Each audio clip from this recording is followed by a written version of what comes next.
News Central's Sagir Ibrahim investigates how some residents in Gwagwalada are turning to the search for gold and precious minerals as a hope for survival.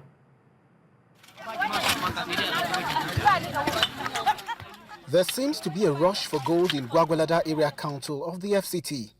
Just beyond the vegetation lies what can best be described as a makeshift mining site where men, women and children, mostly residents of Old Kutunku in Gwagwalada, are scraping, crushing and digging the earth in search of gold.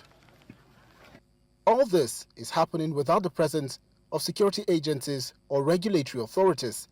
The site along Kaida Road in Old Kutunku is only one of several locations where people armed with crude tools converge daily, determined to strike gold and become overnight millionaires. 1 million, 1 million. Yes. So now that's the the last. No, I give up. Too much now. How much last? You see that for 2,000. You said 2,500. Now it's too much, I bet. After long hours under the scorching sun, the fortune seekers carried their loot to milling points for extraction.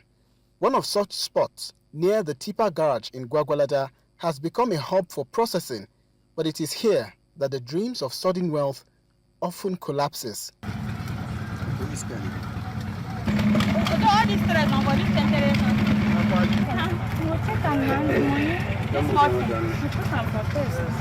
Despite hours of toil and money spent, many miners leave the site with earnings as little as 500 naira. So, what does the law say about such activities? Section 2 of the Nigerian Minerals and Mining Act states all lands in which minerals are found in commercial quantities shall be acquired by the government of the Federation in accordance with the Land Use Act. Further, Section 131A makes it clear that any person who explores mines or quarries minerals outside the provisions of this act commits an offense. In Abuja for News Central, Sagir Ibrahim.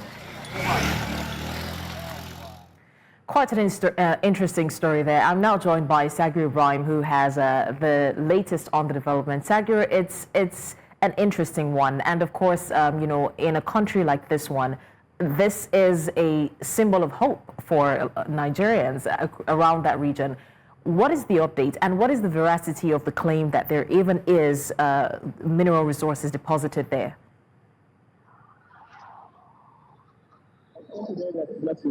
So, by corporate time, what hope can do to Nigerians who have searched for work to register. So we're going, we are going to numbers.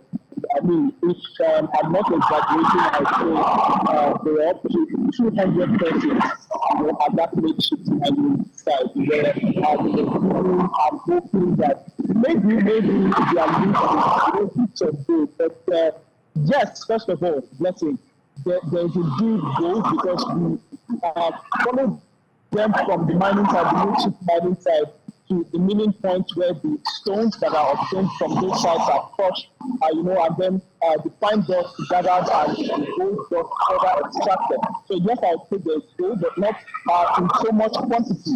And perhaps this has been the reason that has been failing this individual, to continue to dig up these areas. Now, if you notice from the visuals, the area is an agrarian community.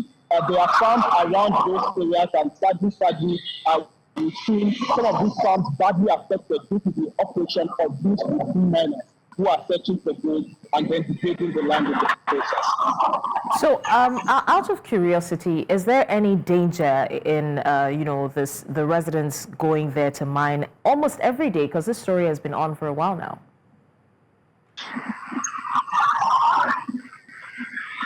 Well, yes, there's quite a number of dangers. First of all, the area is devoid of any kind of security. During my stay there, I spent over 4 hours there.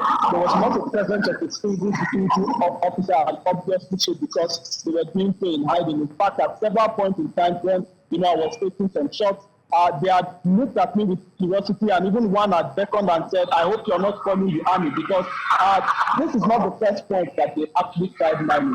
There's been several other areas, including one around CKC, around the SPT area in Gwagwalada, that was busted up by men in uniform just recently. But of those areas that have still yet not been identified by the military and of course by security personnel, and this is the reason why these activities have continued to thrive. It is unsafe, especially because even during the milling, as I had observed, I saw traces of mercury as part of what we excavated from this area.